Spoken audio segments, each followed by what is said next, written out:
ನಾವು ಜಾತಿ ಮಾಡಲ್ಲ, ಧರ್ಮ ನೋಡಲ್ಲ, ಮನುಷ್ಯತ್ವಕ್ಕೆ ಬೆಲೆ ಕೊಡ್ತಕ್ಕಂತ ಯಾವ್ದಾದ್ರು ಪಕ್ಷ ಇದ್ರೆ ಅದು ಕಾಂಗ್ರೆಸ್ ಪಕ್ಷ ಅಂತಕ್ಕಂಥ ಮಾತುಗಳನ್ನು ತಮಗೆ ತಿಳಿಸಲಿಕ್ಕೆ ಬಯಸ್ತಾ ಇದ್ದಾರೆ. ಸಮಾಜದಲ್ಲಿರ್ತಕ್ಕಂಥ ಎಲ್ಲ ಬಡವರಿಗೂ ಕೂಡ ಅದನ್ನೇ ಬಾಬಾ ಸಾಹೇಬ್ ಅಂಬೇಡ್ಕರ್ ಅವರು ಹೇಳಿದ್ದದು. ರಾಜಕೀಯ ಸ್ವಾತಂತ್ರ್ಯ ಯಶಸ್ವಿ ಆಗ್ಬೇಕಾದ್ರೆ ಎಲ್ಲ ಜನರಿಗೂ ಕೂಡ ಆರ್ಥಿಕ ಸಾಮಾಜಿಕ ಶಕ್ತಿ ಬಂದಾಗ ಅವರ ಸ್ವಾವಲಂಬಿಗಳಾದಾಗ ಮಾತ್ರ ರಾಜಕೀಯ ಸ್ವಾತಂತ್ರ್ಯ ಯಶಸ್ವಿ ಆಗಲಿಕ್ಕೆ ಸಾಧ್ಯ ಆಗ್ತದೆ ಅಂತಕ್ಕಂಥ ಮಾತುಗಳನ್ನು ಹೇಳಿದರು.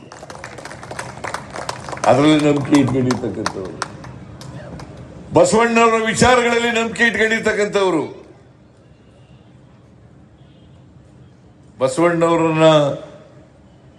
ಬಸವಣ್ಣವ್ರನ್ನ ಸಾಂಸ್ಕೃತಿಕ ನಾಯಕ ಮಾಡಿದವರು ಯಾರು?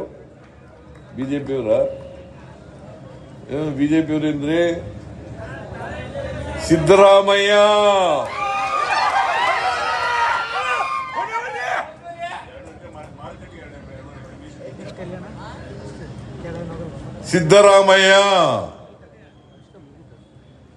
ಬಸವಣ್ಣನವರ ಸಾಂಸ್ಕೃತಿಕ ನಾಯಕ. ನಾನು ಪ್ರಮಾಣ ವಚನ ಸ್ವೀಕಾರ ಮಾಡಿದ್ದು ಕೂಡ ಬಸವಣ್ಣನವರ ಜಯಂತಿ ದಿನನೇ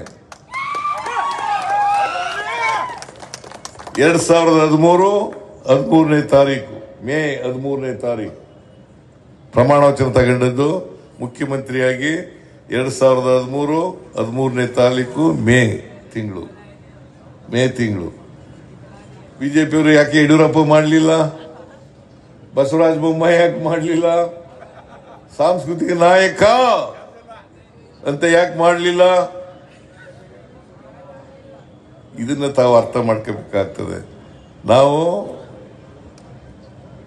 ಕುವೆಂಪು ಅವರ ಸರ್ವ ಜನಾಂಗದ ಶಾಂತಿಯ ತೋಟ ಆಗಬೇಕು ಅಂತಕ್ಕಂಥ ಬಯಸಿರ್ತಕ್ಕಂಥವ್ರು. ಧರ್ಮದ ಹೆಸರಿನಲ್ಲಿ, ಜಾತಿ ಹೆಸರಿನಲ್ಲಿ ಸಮಾಜವನ್ನು ಒಡಿಲಿಕ್ಕೆ ಹೋಗಲ್ಲ. ಜಾತಿ ಹೆಸರಿನಲ್ಲಿ, ಧರ್ಮದ ಹೆಸರಿನಲ್ಲಿ ಜಾತಿ ಒಡೆಯಕ್ಕೆ ಹೋಗಲ್ಲ. ಮುಸಲ್ಮಾನರನ್ನ ಹಿಂದೂಗಳ ವಿರುದ್ಧ ಎತ್ಕೆಟ್ಟದು, ಹಿಂದೂಗಳನ್ನ ಮುಸಲ್ಮಾನರ ವಿರುದ್ಧ ಎತ್ಕೆಟ್ಟದು, ಆ ಕೆಲಸ ಯಾವತ್ತೂ ನಾವು ಮಾಡಲ್ಲ.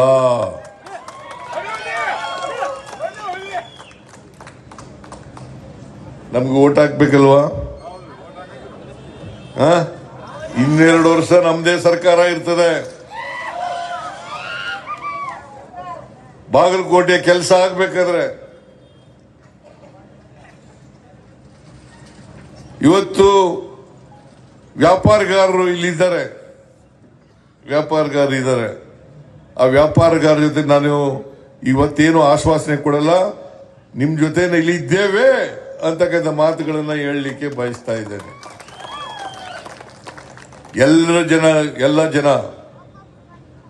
ಎಲ್ಲ ಸಮಾಜದಲ್ಲಿ ಇರ್ತಕ್ಕಂಥ ಎಲ್ಲ ಜನರ ಜೊತೆ ನಾವು ಇರ್ತೀವಿ. ವಿಶೇಷವಾಗಿ ಬಡವರು, ದಲಿತರು, ಹಿಂದುಳಿದವರು, ಅಲ್ಪಸಂಖ್ಯಾತರು, ಮಹಿಳೆಯರು, ರೈತರು, ಕಾರ್ಮಿಕರು, ಇವ್ರ ಜೊತೆ ಇರ್ತಕ್ಕಂಥದ್ದು.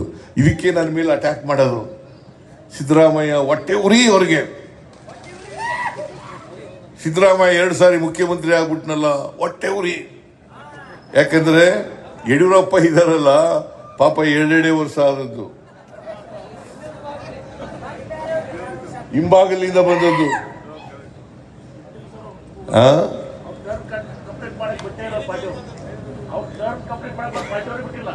ಅವರು ಟರ್ಮ್ನು ಮುಗಿಸ್ಲಿಲ್ಲ ಅವರು ಪಾಪ. ಇವತ್ತು ದೇವರಾಜ ಅರಸ್ ನಂತರ 5 ವರ್ಷಗಳ ಕಾಲ ಮುಖ್ಯಮಂತ್ರಿ ಆಗಿದ್ದವನು ಇದೇ ಸಿದ್ದರಾಮಯ್ಯ ಅಂತಕ್ಕಂಥ ಮಾತುಗಳನ್ನು ತಮಗೆ ತಿಳಿಸಲಿಕ್ಕೆ ಬಯಸ್ತಾ ಇದ್ದೇನೆ. ಹೈಯೆಸ್ಟ್ ಅವಧಿಗೆ ಮುಖ್ಯಮಂತ್ರಿ ಆಗಿರೋರು ಯಾರು? ನಾನು ವಿಶ್ವಾಸದ್ರೋಹಿ ಆಗ್ಲಿಕ್ಕೆ ಸಾಧ್ಯ ಆಯ್ತಿತ್ತ? 17 ಬಜೆಟ್ಗಳು ಮಂಡಿಸ್ಲಿಕ್ಕೆ ಸಾಧ್ಯ ಆಯ್ತಿತ್ತ? ದಯಮಾಡಿ 9ನೇ ತಾರೀಕು ತಾವೆಲ್ಲ ಮತಗಟ್ಟೆಗೆ ಹೋಗ್ಬೇಕು. ಇವ್ರ ನಂಬರು 1 ಎಷ್ಟು? ಇವ್ರ ಕ್ರಮ ಸಂಖ್ಯೆ, ಚಿಹ್ನೆ ಯಾವುದು? ದಯಮಾಡಿ ಎಲ್ಲ ಹೇಳ್ತಾರೆ. ಬಾಗಲಕೋಟೆ ನಗರದಲ್ಲಿ ಬಿಜೆಪಿಗೆ ವೋಟ್ ಜಾಸ್ತಿ, ಈ ಸಾರಿಯೇ ಅದು ಬದಲಾವಣೆ ಆಗ್ತದೆ.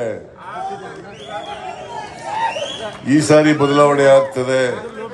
100 ಉಮೇಶ್ ಮೇಟಿಯವರು ಗೆದ್ದೇ ಗೆಲ್ತಾರೆ ಅಂತಕ್ಕಂಥ ಮಾತುಗಳನ್ನು ತಮಗೆ ತಿಳಿಸ್ಲಿಕ್ಕೆ ಇಚ್ಛಿಸ್ತಾ ಇದ್ದೇನೆ. ಅದರಿಂದ ಉಮೇಶ್ ಮೇಟಿಯವರಿಗೆ ಆಶೀರ್ವಾದ ಮಾಡಿ ನೀವೆಲ್ಲ ವೋಟ್ ಹಾಕಿ ಗೆಲ್ಲಿಸ್ಕೊಳ್ಬೇಕು.